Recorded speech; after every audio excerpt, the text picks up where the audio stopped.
Welcome back to Story Time. Right now, we are in the midst of what is known as the Pitru Paksh or the Shraddh Paksh. It is a 16-day period in which all the members of our land offer worship and homage to the departed souls of their family.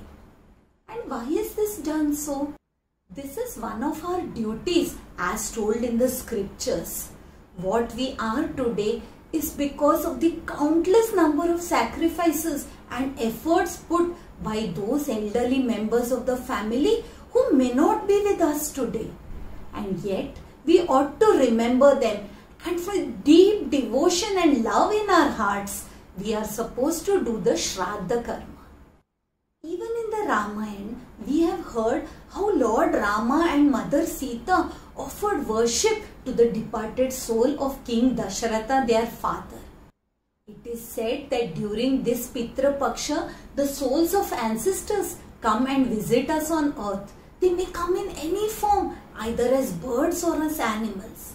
But it is our duty to show that we still remember them and care for them and do these rituals with total faith.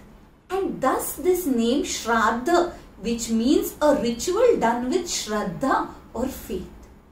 One of the places which is very famous for the performance of the Shraddha ritual is Gaya, which is in Bihar. And this is the story which we will hear today. There was an Asura by the name of Gayasura. He was a great devotee of Lord Vishnu.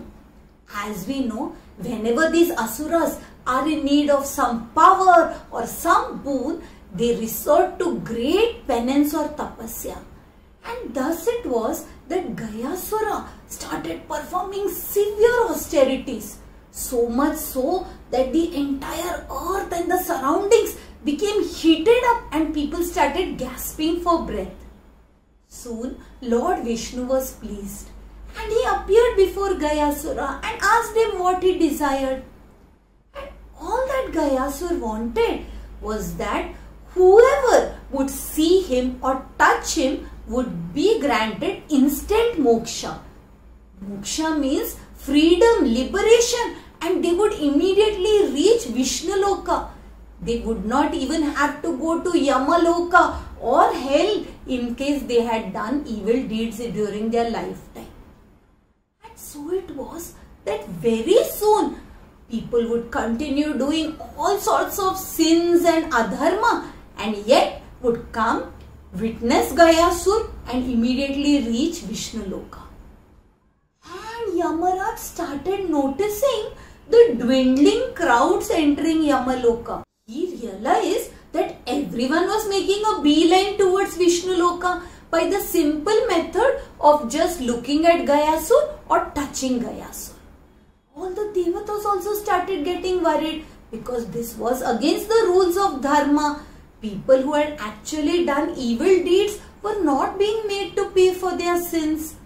And so they approached Lord Vishnu once again. And Lord Vishnu, being the ever merciful and compassionate one, told them of a plan. He asked all the devatas to go and approach Gayasura and request him that his body be used as a yajnasthal or a site on which a great fire sacrifice would be performed. Now, Gayasura, though he was so powerful, also had a huge ego. So he could not say no to someone who had come and approached him. And thus it was that when all the devatas came near him and asked him to offer his body as a yajnasthala, he agreed. And he lied down on the ground. His huge body spread over a very vast area and all the devatas commenced the yajna. Now, to ensure that the body would not move while the sacrifice was going on, Lord Vishnu came and placed a huge boulder on his body. This boulder was so heavy and to steady it, all the devatas also stood on it. Now, the body of Gayasura had indeed become pure because all the devatas, including the Holy Trinity, Brahma, Vishnu and Shiva, were standing on his body.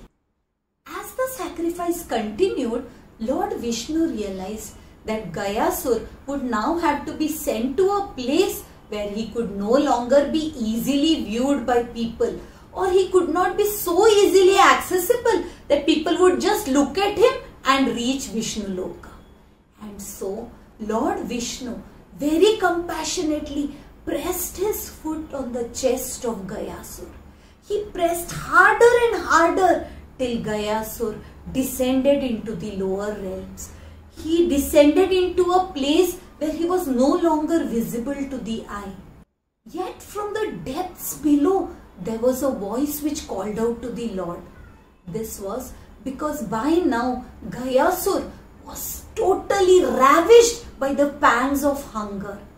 And Lord Vishnu assured him that now this spot would be known as Gaya after him, and it had become so holy and pious that people would come and offer food to him every day.